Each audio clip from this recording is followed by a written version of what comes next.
Everyone. എൻ്റെ മകൻ അയാൻ ഇപ്പോൾ 8 വയസ്സാണ്. അവന് മാത്സ് ഭയങ്കര ഇഷ്ടമാണ്. അപ്പോൾ എന്തുകൊണ്ടാണ് അവനിക്ക് മാത്സ് ഇഷ്ടമായത്, അല്ലെങ്കിൽ എങ്ങനെയാണ് അവനെ മാത്സ് ഇഷ്ടപ്പെടുത്തിയത് എന്നൊരു കാര്യമാണ് ഇന്നത്തെ വീഡിയോയിൽ നമ്മൾ എക്സ്പ്ലെയിൻ ചെയ്യുന്നത്. So watch till the end. ഞാൻ ഒരു മാത്സ് ടീച്ചറാണ്. അതുപോലെ തന്നെ എൻ്റെ ഹസ്ബൻഡ് ഒരു IIT എഞ്ചിനീയറാണ്. He's also a math coach. അപ്പോൾ ഞങ്ങൾക്ക് 2 പേർക്കുള്ള ഒരു ഒപ്പീനിയനാണ്, ഇനി വരുന്ന കാലഘട്ടത്തിൽ മാത്സ് സ്കില്ലും അതുപോലെ തന്നെ കോഡിംഗ് സ്കില്ലും ഒക്കെയാണ് വളരെ ഇമ്പോർട്ടൻ്റ് ആയിട്ടുള്ള സ്കില്ലെന്നത്.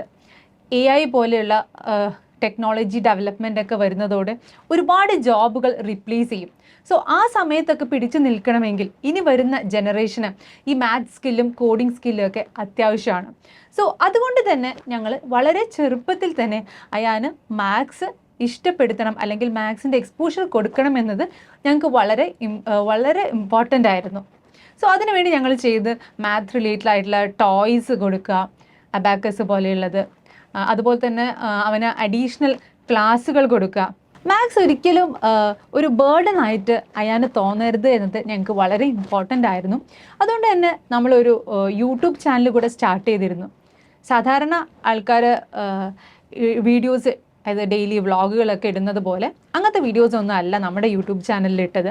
മറിച്ച് അവൻ പഠിച്ച കാര്യങ്ങൾ, അവന് സ്കൂളിൽ പഠിക്കുന്ന കാര്യങ്ങൾ അനിമേറ്റഡ് ഫോമിൽ അവൻ എക്സ്പ്ലെയിൻ ചെയ്യുന്ന വീഡിയോസുകളാണ് അധികവും അതിൽ നമ്മൾ ഇട്ടത്. സോ ഈ ഒരു കാര്യം അവൻ്റെ കോൺസെപ്റ്റുകൾ അവന് സ്ട്രോങ് ആക്കാൻ ഹെൽപ്പ് ചെയ്തു എന്ന് മാത്രമല്ല, അവനിപ്പോൾ മാത്സ് ഭയങ്കര ഇഷ്ടമാണ്. അവൻ ഇപ്പോൾ ഗ്രേഡ് 3 പഠിക്കുന്നത്. അരിത്മെറ്റിക് പ്രോഗ്രഷൻ, ലീനിയർ ഇക്വേഷൻ, ഈ ഒരു കോൺസെപ്റ്റുകളൊക്കെ അവന് പെട്ടെന്ന് ഇപ്പോൾ മനസ്സിലാവുന്നുണ്ട്. വളരെ ഹയർ ഗ്രേഡുകളിൽ പഠിക്കുന്ന ഈ കോൺസെപ്റ്റുകളൊക്കെ അവനക്ക് നേരത്തെ മനസ്സിലായത് എന്തുകൊണ്ടാണ്? ഈ ലീനിയർ ഇക്വേഷനൊക്കെ കുറച്ചുകൂടെ എക്സ്പ്ലെയിൻ ചെയ്യുമ്പോൾ പെട്ടെന്ന് മനസ്സിലാവുന്നത് എന്തുകൊണ്ടാണ്? അവന് കോഡിങ്ങും കൂടെ നമ്മൾ പാരലായിട്ട് പഠിപ്പിച്ചിരുന്നു. ഈ കോഡിങ് പഠിക്കാൻ നമ്മൾ സെപ്പറേറ്റ് പ്ലാറ്റ്ഫോം ഒന്നും എടുത്തിട്ടുണ്ടായില്ല. code.org എന്ന് പറഞ്ഞിട്ട് ഒരു ഫ്രീ ആയിട്ടുള്ള ഒരു വെബ്സൈറ്റാണ്. സോ അത് യൂസ് ചെയ്തിട്ടാണ് അവന് കോഡിങ് പഠിച്ചിട്ടുണ്ടായിരുന്നത്. പിന്നെ ലേറ്റർ സ്ക്രാച്ച്, ഇപ്പോഴൊക്കെ സ്ക്രാച്ചിലാണ് അവൻ ചെയ്യുന്നത്. സോ ഈ കോഡിങ്ങും മാത്തും ഒരു കമ്പൈൻഡ് ഒരുമിച്ചിരിക്കുന്ന ഒരു കാര്യമാണ്. സോ ആ 2 സ്കില്ലും ഡെവലപ്പ് ചെയ്ത് കഴിഞ്ഞാൽ കുട്ടികൾക്ക് ഇനി വരുന്ന തലമുറയ്ക്ക് അവരുടെ ജോബ് നമുക്ക് സെക്യൂർ ആക്കാൻ പറ്റും. അയാനോട് അവൻ്റെ ഇഷ്ടപ്പെട്ട സബ്ജക്റ്റ് ഏതാന്ന് ചോദിച്ചാൽ അവൻ പറയും മാത്സ് ആണെന്ന്. ഇത് നമ്മൾ അവനെ നിർബന്ധിച്ച് പറയിപ്പിച്ചതൊന്നുമല്ല, അവന് മാത്സ് അത്രയ്ക്ക് ഇഷ്ടമാണ്. ഞാൻ ഇപ്പോഴും അവൻ്റെ ഒരു പഴയ ആദ്യത്തെ ഒരു വീഡിയോ ആലോചിക്കുന്നുണ്ട്. കാര്യമായിട്ടൊന്നുമില്ല അതിൽ, ജസ്റ്റ് 1 2 3 എന്ന് അവനിങ്ങനെ എഴുതുന്നു. അത് അവൻ ജസ്റ്റ് ഇങ്ങനെ പറയുന്നു. 1 എഴുതുമ്പോൾ 1 എന്ന് പറയുന്നു, 2 എഴുതുമ്പോൾ 2 എന്ന് പറയുന്നു. അങ്ങനെയുള്ള ഒരു വീഡിയോ ആണ്.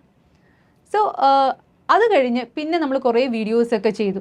ഓരോ വീഡിയോയിലും എന്താണ് ഈ ഒരു വീഡിയോയിൽ പറയേണ്ടതെന്ന് ഞാൻ അവനെ പഠിപ്പിച്ചു കൊടുക്കുമ്പോൾ അവൻ എക്സ്പ്ലെയിൻ ചെയ്യുന്നത് ഞാൻ പറഞ്ഞു കൊടുത്ത വേർഡ്സിലല്ലായിരുന്നു, മറിച്ച് അവൻ്റെതായ സ്വന്തമായിട്ടുള്ള എക്സ്പ്ലനേഷനാണ് ഓരോ വീഡിയോസിലും അവൻ കൊടുത്തിട്ടുള്ളത്. അന്ന് ഞാൻ മനസ്സിലാക്കി അവൻ്റെ ടീച്ച് ചെയ്യാനുള്ള ഒരു സ്കില്ലും കൂടെ അവനുണ്ടെന്ന്.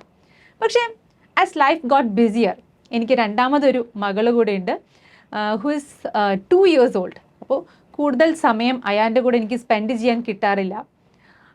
അതുകൊണ്ട് തന്നെ ഞാനിപ്പോൾ നോട്ടീസ് ചെയ്തത് അവന് ഡെവലപ്പ് ചെയ്ത സ്കില്ലുകളൊക്കെ ഇപ്പോൾ അവനിൽ നിന്ന് സ്ലിപ്പ് ചെയ്ത് പോകുന്ന പോലെയാണ്. സോ നമ്മൾ കുട്ടികളുടെ കൂടെ എത്രമാത്രം ടൈം സ്പെൻഡ് ചെയ്യുന്നു, അതുപോലെ എത്ര അവർക്ക് ഓപ്പർച്യൂണിറ്റീസുകൾ കൊടുക്കുന്നു, എത്ര അവർക്ക് എക്സ്പോഷർ കൊടുക്കുന്നു, അതനുസരിച്ചാണ് അവരുടെ സ്കില്ല് ഡെവലപ്പ് ചെയ്യുന്നത്. ഈ റീസൻ്റായിട്ട് ഞങ്ങൾ ഒരു യാത്ര പോയിരുന്നു, വയനാട്. സോ ആ വയനാട് ചുരത്തിൽ നമുക്കൊരു ബ്ലോക്ക് ഉണ്ടായി. ആ ബ്ലോക്കിൽ വെച്ച് അയാനും അയാൻ്റെ ഉപ്പയും കൂടെ ലീനിയർ ഇക്വേഷൻ പഠിക്കുകയായിരുന്നു.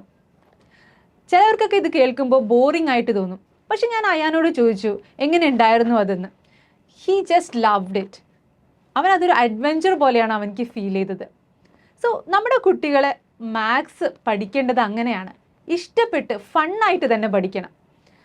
ഇത് നമ്മൾ ഡെവലപ്പ് ചെയ്യാൻ ആസ് എ പാരൻറ്റ് നമ്മൾ ചെയ്യേണ്ടത് അവർക്ക് മാക്സിമം ഓപ്പർച്യൂണിറ്റീസ് കൊടുക്കുക, പറ്റാവുന്ന എല്ലാ എക്സാമുകളും അവരെ കൊണ്ട് എഴുതിപ്പിക്കുക, കൂടുതൽ പ്രോബ്ലംസ് പ്രാക്ടീസ് ചെയ്യിപ്പിക്കുക എന്നുള്ളതാണ്. ഈ മാത്സ് പഠിക്കുന്നത് ഒരു ഇൻബോൺ ആയിട്ടുള്ള ടാലൻ്റ് അല്ല, മറിച്ച് നമ്മൾ പ്രാക്ടീസിലൂടെ നേടിയെടുക്കുന്ന ഒരു സ്കില്ലാണ്. സോ എല്ലാ കുട്ടികൾക്കും ആ ഒരു കാര്യം അച്ചീവ് ചെയ്യാൻ പറ്റും through practice. Okay, so math is so fun. അപ്പോൾ എല്ലാവരും നന്നായിട്ട് പ്രാക്ടീസ് ചെയ്ത് മാത്സ് ഇഷ്ടപ്പെടുക. സോ ഈ വീഡിയോ നിങ്ങൾക്ക് ഇഷ്ടപ്പെട്ടെങ്കിൽ ഷെയർ ചെയ്യുക. താങ്ക്